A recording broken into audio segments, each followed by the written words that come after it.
നമസ്കാരം. മറ്റൊരു വീഡിയോയിലോട്ട് സ്വാഗതം. ഇന്ന് ഞാൻ പറയാൻ പോകുന്ന പ്രതിഭാസത്തിൻ്റെ പേര് pet and threat. Pet to threat theory. ഇത് ജോലിസ്ഥലത്ത് മാത്രമല്ല, നമ്മളുടെ വീടുകളിലും ആണെങ്കിലും ശരി. സംടൈംസ് നമുക്കൊരു കൂട്ടായ്മ ഉണ്ടാവാം. നമ്മളെവിടെയെങ്കിലും ജോലി എടുക്കുന്നുണ്ടാവും. നിങ്ങളെ ആദ്യം എല്ലാവരും ഒരുപാട് ഇഷ്ടപ്പെടും. അതായത് നിങ്ങൾ എല്ലാ കാര്യത്തിലും മുൻകൈ എടുത്ത് പാർട്ടിസിപ്പേറ്റ് ചെയ്ത് ഒരു ഓൾ ഇൻ ഓൾ ആയിട്ട് നടന്ന് എല്ലാ കാര്യങ്ങളും നല്ല ചുറുചുറുക്കോടെ ചെയ്യുമ്പോൾ they will say that you are A promising person. നല്ല മിടുക്കിയാണ്, എല്ലാ കാര്യങ്ങളും ഏറ്റെടുത്ത് നടക്കുന്നുണ്ട്, കൊള്ളാം, വെരി ഗുഡ്. അതായത് ചുരുക്കി പറഞ്ഞാൽ നിങ്ങൾ അവരുടെ പെറ്റാണ്, അരുമ. പക്ഷേ കുറേ കഴിയുമ്പോഴേക്കും ഇതിലൊരു ചെറിയ മാറ്റം വരും. എന്തുകൊണ്ടാണ്? നിങ്ങൾ പിന്നീട് ചെയ്യുന്ന കാര്യങ്ങൾക്ക് അവർക്കൊരു ഒരു അധികാര ചുവയുള്ളതുപോലെ തോന്നും. പണ്ട് നിങ്ങളെന്തെങ്കിലുമൊക്കെ കാര്യങ്ങൾ നിങ്ങളോട് എന്തെങ്കിലും അഭിപ്രായം ചോദിച്ചാൽ നിങ്ങളൊരു അഭിപ്രായം പറഞ്ഞാൽ അവരത് വാവ് ഗ്രേറ്റ്, നിങ്ങൾക്കത് ചെയ്യാൻ പറ്റുമോ? ആ പറ്റും എന്ന് നമ്മൾ പറയുകയാണെങ്കിൽ they will be very happy with us. പക്ഷേ പോയെ പിന്നീട് അവർ നമ്മളോട് അഭിപ്രായം ചോദിച്ചു, ചിലപ്പോൾ നമ്മളോട് ചോദിച്ചൊന്നുമില്ല, പക്ഷേ നമ്മൾ നല്ലൊരു ഉഗ്രൻ ഒരു സജഷൻ കൊടുത്താൽ നമ്മളെ മൈൻഡ് പോലും അവർ ചെയ്യില്ല.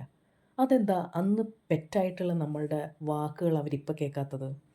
സിമ്പിൾ ആൻസർ, ഇപ്പോൾ നമ്മൾ അവർക്കൊരു ത്രെറ്റാണ്, ഭീഷണിയാണ്. നമ്മൾ അന്ന് എന്തുകൊണ്ട് അവർക്ക് ഇഷ്ടമായിരുന്നു? കാരണം അവരെക്കാളും ഒരു 5-6 പടി താഴെ നമ്മൾ നിൽക്കുന്നു. നമ്മൾ ഒരു ജോലിക്ക് ആദ്യമായിട്ട് കയറുമ്പോഴേക്കും എല്ലാവർക്കും നമ്മളൊന്നും അറിയുന്നില്ലായിരിക്കും. നമ്മളെന്തെങ്കിലും ഒരു കാര്യം ഏൽപ്പിക്കുമായിരുന്നു. ഓക്കെ, നമ്മളത് ചെയ്യുമായിരുന്നു. പക്ഷേ പോയി അവർക്ക് മനസ്സിലായി നമുക്ക് കുറേ കഴിവുകളുണ്ടെന്ന്. അവർക്കില്ലാത്ത കുറേ കഴിവുകളും കുറച്ച് ഡിറ്റർമിനേഷനും സ്ട്രെങ്ത്തും വർക്ക് എത്തിക്സ് ആയാലും എന്തായാലും നമുക്കുണ്ട്. എല്ലാവരും നമ്മളെ ഇഷ്ടപ്പെടുന്നു എന്ന് കാണുമ്പോൾ അന്ന് വരെ നമ്മളെ പൊക്കിക്കൊണ്ട് നടന്ന ആൾക്കാർ, നമ്മളെ പെറ്റ്സ് പോലെ കണ്ടു നടന്ന ആൾക്കാർക്ക് നമ്മളിന്നൊരു ത്രെറ്റാവും.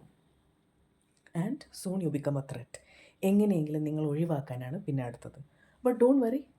ഓക്കെ, നിങ്ങൾ വലുതായിട്ട് ഇപ്പോൾ നിങ്ങൾക്ക് ആ ഒരു സ്ഥലം ഇഷ്ടപ്പെട്ടു. ഇപ്പോൾ ഫോർ എക്സാമ്പിൾ ഒരു വർക്ക് പ്ലേസിലാണ് ഇത് നടക്കണം, നിങ്ങൾക്ക് ആ സ്ഥലം ഇഷ്ടമാണ്. പക്ഷേ നിങ്ങൾ എല്ലാത്തിലും ഇൻവോൾവ് ആകുന്നത് അവർക്ക് ഇഷ്ടപ്പെടുന്നില്ലെങ്കിൽ don't get involve, mind your own business. Okay, ഇനിയിപ്പോൾ നിങ്ങൾ എന്തും ചെയ്താലും ചവിട്ടി താഴ്ത്തുക എന്നുള്ളതാണെങ്കിലോ? ഫോർ എക്സാമ്പിൾ നിങ്ങൾ നല്ലൊരു ആങ്കർ ആയിരിക്കാം, നല്ലൊരു ഒറേറ്റർ ആയിരിക്കാം, ഗായികയായിരിക്കാം, ഡാൻസർ ആയിരിക്കാം. ഒരു പരിപാടി വരുമ്പോൾ ഒരു കൾച്ചറൽ പ്രോഗ്രാമിൻ്റെ ഹെഡ് ആർക്കാണ് ആവാനാണ് താല്പര്യം എന്ന് പറയുമ്പോൾ എല്ലാവരും നിങ്ങളുടെ പേര് സജസ്റ്റ് ചെയ്യും. ചിലപ്പോൾ നിങ്ങൾ തന്നെ കൈപൊക്കിയെന്ന് വരാം. പക്ഷേ നിങ്ങൾ ഇഗ്നോർ ചെയ്തവർ വേറെ ആരെങ്കിലും ഉണ്ടോ എന്ന് ചോദിക്കുകയാണെങ്കിൽ understand, they don't want you, just keep quiet. ഭയങ്കര ടോക്സിക് ആയ ഒരു വർക്ക് പ്ലേസ് വിട്ടോ. പക്ഷേ ഇതാണ് പെറ്റ് ആൻഡ് ത്രെറ്റ്. ഇന്ന് നമ്മളെ പൊക്കിക്കൊണ്ട് നടന്ന ആൾക്കാർ നാളെ നമ്മൾ അതേ ലാഘവത്തോടെ തന്നെ വലിച്ചെറിയും. സോ ലീവ് ഇറ്റ്, അല്ലേ? Live and let live.